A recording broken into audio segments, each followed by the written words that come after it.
বাঙালি লোকগাথার সেই বিখ্যাত ছড়া আরাধনের 10টি ছেলে হারিয়ে গেল কটি। ফুটবল বিশ্বে আজ এক চরম বাস্তব আর নির্মম সত্য হয়ে ধরা দিয়েছে। এই লাইনটি আজ কোনো রূপক নয়, আমাদের চোখের সামনে গড়ে ওঠা ফুটবলের সবচেয়ে সোনালী প্রজন্মের বিদায় লিপি। আমাদের সময়ের শ্রেষ্ঠ 4 মহাতারকা Luka Modric, Cristiano Ronaldo, Lionel Messi এবং নেইমার জুনিয়র। গত 1.5 দশক ধরে যাদের পায়ের জাদু দেখতে আমরা রাত জেগে টিভির সামনে বসে থাকতাম, যাদেরকে নিয়ে বন্ধুদের আড্ডায় তর্ক চলত, তারা আজ জীবনের এমন এক প্রান্তে এসে দাঁড়িয়েছেন যেখানে বিদায়ের করুণ সুর বড্ড স্পষ্ট। মহাকালের নিয়মে সময় এসেছে তাদের হারানোর, সময় এসেছে মাঠের সবুজ ঘাসে তাদের আর দেখতে না পাওয়ার। কারণ মাঠের প্রতিপক্ষকে হারালেও এই 4 নায়কের কেউই যে সময়ের নিষ্ঠুর বয়সটাকে হারাতে পারেননি। ইতিহাসের পাতায় হারিয়ে যাওয়া 2 ছেলে।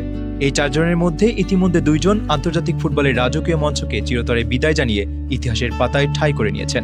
তাদের মধ্যে একজন লুকা মদ্রিচ, সেই ক্লান্তহীন মধ্যমাঠের জাদুকর, যিনি মেধা আর বীরত্ব দিয়ে পুরো ফুটবল বিশ্বকে বছরের পর বছর মুগ্ধ করে রেখেছিলেন। কিন্তু বয়সের অমোঘ নিয়মে আজ তিনি আন্তর্জাতিক ফুটবল থেকে অবসর নিয়েছেন। মদ্রিচকে ছাড়া ক্রোয়েশিয়ার সেই মাঝমাঠ এখন বড্ড চেনা, অথচ বড্ড শূন্য। আর অন্যজন হলেন আমাদের সাম্বা জাদুকর নেইমার জুনিয়র, যার খেলা মানেই ছিল নিখাদ আনন্দ, যার ড্রিবলিং দেখতে কোটি ফুটবল প্রেমী উন্মুখ হয়ে থাকত। ইনজুরির হাজারো আঘাত সয়েও যিনি লড়াই করে গেছেন, সেই নেইমারও আজ আন্তর্জাতিক ফুটবল থেকে অবসরের চূড়ান্ত ঘোষণা দিয়ে দিয়েছেন।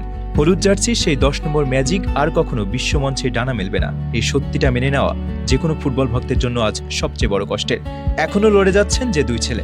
4 জনের রাজত্বে ইতিমধ্যে 2 জন বিদায় নিলেও বাকি আছেন আর মাত্র 2 জন, যারা আমাদের কৈশোরের শেষ স্মৃতিস্তম্ভের মতো এখনো মাঠ কামড়ে পড়ে আছেন। তাদের একজন ক্রিশ্চিয়ানো রোনালদো, যার গোল করার ক্ষুধা আর অবিশ্বাস্য ফিটনেস পুরো বিশ্বকে চমকে দিয়েছিল। বয়স 40 ছুঁই হলেও এখনো তিনি নিজের শেষটুকু দিয়ে দেশের জার্সিতে লড়ে যাচ্ছেন। আর অন্যজন লিওনেল মেসি, যার পায়ের জাদুতে ফুটবল খেলাটা এক জীবন্ত শিল্পে রূপ নিয়েছিল। বিশ্বজয়ের পর ক্যারিয়ারের সব অর্জনের খাতা পূর্ণ করেও তিনি এখনো খেলছেন কেবল আমাদের আনন্দ দিতে।